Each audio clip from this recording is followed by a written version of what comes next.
Hello friends, welcome to best preparation with Anurag. आज हम लोग एनसीईआरटी मैथ क्लास 9th में जो नंबर सिस्टम है उसमें एक्सरसाइज 1.2 देखेंगे। तो चलिए हम लोग अपना शुरू करते हैं और पहले क्वेश्चन को देखते हैं। लिखा हुआ है, state whether the following statement are true और फॉल्स, जस्टिफाई योर आंसर। आपको ट्रू फॉल्स बताना है और आंसर को जस्टिफाई करना है। तो पहला वाला जो है क्या लिखा है, इसमें लिखा है एवरी रेशनल नंबर, जो प्रत्येक रेशनल नंबर होता है उसके बारे में कुछ बोला है। क्या बोला है कि वो रियल नंबर होता है।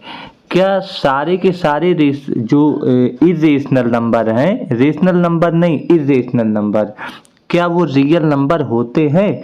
तो हम इसको चेक कर लेते हैं कि कोई एक इरेशनल नंबर उठा के चेक करते हैं। मान लीजिए सपोज डेट √3 एक इरेशनल नंबर है, तो क्या ये रियल नंबर होगा? रियल नंबर बिल्कुल होगा। तो यहाँ पे ये आंसर ट्रू हो जाएगा। ऐसा क्यों मैंने बोला कि ये रियल नंबर होगा? क्योंकि रियल नंबर में रूट वाले भी सारे वैल्यू आते हैं, तो यहाँ पे यह ट्रू हो जाएगा। अपॉन वाले भी आते हैं, जैसे 3/2 हो गया। पॉइंट वाले भी आते हैं, प्लस वाले आते हैं, माइनस वाले।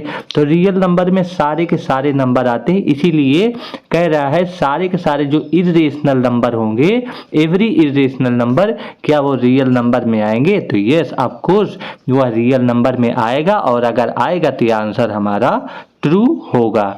चलिए हम लोग चलते हैं सेकंड पार्ट पे। क्या बोल रहा है second part? Every point on the number line is of the form √m। कह रहा है एक नंबर लाइन है, उस पे एक जो आपका नंबर है वो √m में है। तो कह रहा है कि सारे जगह पे ये √m जो होगा लाइन पे होगा, where m is natural number. जब m हमारा क्या है, एक नेचुरल नंबर है, तो ऐसे सिचुएशन में क्या ये m जो है नंबर लाइन पे हो सकता है हर जगह पे, एवरी पॉइंट पे। तो हम एवरी पॉइंट पे इसे नहीं रख सकते, क्योंकि √m अगर रूट की वैल्यू है तो वो प्लस में भी ओपन होती है, माइनस में ओपन होती है। तो प्लस वाला तो हम किसी तरह से एडजस्ट कर ले, लेकिन माइनस वाला नहीं आता है। इसका मतलब हम क्या बोल सकते हैं, जो निगेटिव नंबर होता है वो can not express as the square root of any other number. इसीलिए यह स्टेटमेंट मेरा क्या हो जाएगा, फॉल्स हो जाएगा। लिखा है थर्ड वाले में, लिखा है every real number is irrational number. जो रियल नंबर है वो उसके बारे में बोल रहा है कि वो क्या इरेशनल नंबर होता है। तो इसको भी हम लोगों को चेक करना है, लेकिन ये एवरी लिख दिया है तो यहाँ पे चेक कर लेना है। मान लीजिए सपोज डेट में एक रियल नंबर 4 ले लिया, क्या ये 4 एक इरेशनल नंबर है? तो ऐसी बिल्कुल बात है नहीं। तो अगर यह एवरी नहीं लिखा होता, ओनली रियल नंबर लिखा होता और वो इरेशनल नंबर होता तो बिल्कुल होता। मान लीजिए मैं एक रियल नंबर √3 ले लिया, यह रियल नंबर है बट यह इरेशनल नंबर भी है, तो इस कंडीशन पे यह सही हो जाता। बट एवरी लिखने पे मैं रियल नंबर में 4 भी आता है, 3 भी आता है, तो वो नहीं होगा। इस हिसाब से मेरा स्टेटमेंट क्या हो जाएगा, फॉल्स हो जाएगा। 2 पे आते हैं, लिखा है are the square root of all positive integer irrational. क्या सारे के सारे स्क्वायर रूट के जो पॉजिटिव इंटीजर हैं वो इरेशनल होते हैं? इफ नॉट, अगर यह नहीं होते हैं, गिव एन एग्जांपल, मुझे एग्जांपल दीजिए स्क्वायर रूट का नंबर लेके कि वह रेशनल नंबर है कि नहीं है। तो इस तरह से अगर मुझे बताना होगा तो मैं एक एग्जांपल ले रहा हूं, मैं एक स्क्वायर रूट ले रहा हूं, तो मैं लिखूंगा take a square root, take a square root, मैं एक स्क्वायर रूट ले लिया क्या, 16, और ये 16 मेरा कैसा है, पॉजिटिव में है, यानी कि निगेटिव नहीं है। और यह पॉजिटिव यहाँ पे इंटीजर्स बोला है, तो मेरा यह पॉजिटिव इंटीजर के रूप में यह वैल्यू क्या है, 16 है। जब मैं इसका स्क्वायर रूट लूंगा तो मेरा आंसर क्या आ जाएगा, 4 आ जाएगा। अब यह 4 की अगर बात कर रहा है तो ये बताइए कि 4 क्या यह आपका इरेशनल है? तो 4 मेरा इरेशनल नंबर नहीं है, तो मैं लिख दूंगा नो। इसको मैं कलर चेंज करके लिख रहा हूं, मैं यहाँ पे लिखूंगा नो, क्योंकि रीजन क्या है, लिखेंगे बिकॉज जो स्क्वायर रूट है, बिकॉज स्क्वायर रूट ऑफ √16 या √16 इज कितना हो रहा है, 4 हो रहा है। एंड इसके बाद ये जो 4 है, ये 4 मेरा क्या है, एक रेशनल नंबर है। 4 is rational number. Rational number क्यों, क्योंकि 4/1 मैं इसे लिख सकता हूं, तो मेरा यह एक रेशनल नंबर में आ जाएगा। तो इसीलिए मैं लिखूंगा सो डैट, या फिर डियर फोर लिख सकते हैं, ऑल पॉजिटिव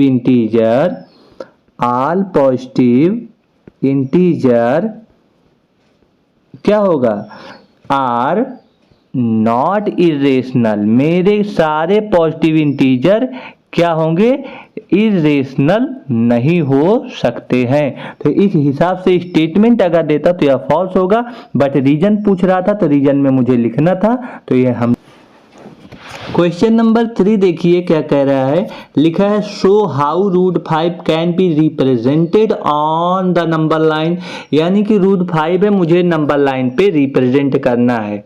तो √5 की अगर मैं बात करूं तो देखिए √5 को मैं क्या लिख सकता हूं, √4 की वैल्यू और प्लस √1 की वैल्यू। मैंने ऐसा क्यों किया कि √4 की वैल्यू मुझे 2 मिल गया और 1 का होता है 1 ही होता है, तो मुझे 2 चीज मिल गया, एक 2 मिल गया, 2 नंबर, और एक नंबर 1 मिल गया। अब इस जो 2 नंबर है, इस 2 नंबर को मैं बेस लाइन पे ड्रा करूंगा और इस 1 नंबर को मैं परपेंडिकुलर लाइन पे ड्रा करूंगा। कैसे करूंगा जरा देखिए, मैं यहाँ पे एक लाइन मेजर करता हूं। इस तरह से मैंने एक लाइन लिया, यहाँ पे मैंने लिखा 0, यहाँ पे लिखा 1, यहाँ पे लिखा मैंने 2। इस तरह से मैंने एक नंबर लाइन ले लिया। इस नंबर लाइन पे मुझे अब ये जो मेरा 2 आया है, 2 को मुझे यहाँ पे, यहाँ से लेकर यहाँ तक मुझे मेजर करना है। तो मैंने इस तरह से मेजर करके यहाँ पे ऐसे मार्किंग कर दिया और इसका नाम दे दिया O और यहाँ पे नाम दे दिया A। इस तरह से अगर मैंने इसका नाम दे दिया, अब जो ये मेरा 1 वाला है, 2 तो हो गया, 1 वाला इसी A पॉइंट से परपेंडिकुलर एक लाइन ड्रा करेंगे 1 यूनिट मेजर करके परपेंडिकुलर। और ये परपेंडिकुलर किस पे होगा, OA पर होगा। OA लाइन पे ये परपेंडिकुलर यह ड्रा होगा। अब कितना है, ये 1 यूनिट है। इस तरह से O को हम एक रेडियस मान के, यह एक B की अगर मैं बात करूं तो ये B पे मैं मान लूंगा। इस तरह से ये OB हो गया। अब इस तरह से पाइथागोरस के रूल को देखें मैं, तो यहाँ पे अगर मैं बात करूं तो यह मेरा 2 यूनिट हो गया और ये 1 यूनिट हो गया। और पाइथागोरस के रूल के हिसाब से 2 2 जा 4, 1 1 जा 1, तो 4 और 1 देखेंगे कितना हो जाएगा, यह 5 हो जाएगा। तो यहाँ पे मेरा √5 आंसर आ जाएगा। तो यहाँ पे मैंने इसको ड्रा कर लिया कि ये क्या हो जाएगा, √5। अब इसी चीज को मैंने तो ड्रा करके आपको दिखा दिया, पर इस चीज को लिखना है। तो अगर इसको लिखना है तो चलिए हम लोग इसको लिख लेते हैं कि किस तरह से लिखना होगा। तो सबसे पहले मैंने मार्क किया था, तो मैं लिखूंगा यहाँ पे कि मार्क किया हूं एक पॉइंट को O। तो लिखा हूं मार्क अ पॉइंट, सबसे पहले मार्क किया है एक पॉइंट A को पॉइंट मार्क किया, कहाँ से, रिप्रेजेंटिंग, और उसे हम लोग रिप्रेजेंट किए 2 on number line. Number line पे मैंने उसे 2 रिप्रेजेंट किया। उसके बाद नाउ कंस्ट्रक्ट, अब उसको हमने कंस्ट्रक्ट किया था, यानी कि हमने उसे बनाया था। क्या बनाया था, AB को, और कितना बनाया था, ऑफ 1 यूनिट, एक ही यूनिट तो दिया था, तो लिखेंगे of 1 unit length, 1 unit length था। और यह क्या था, परपेंडिकुलर ड्रा किया था हमने। क्या किया था, परपेंडिकुलर, और किस पे हुआ था परपेंडिकुलर, 2 OA पे मैंने परपेंडिकुलर ड्रा कर दिया था।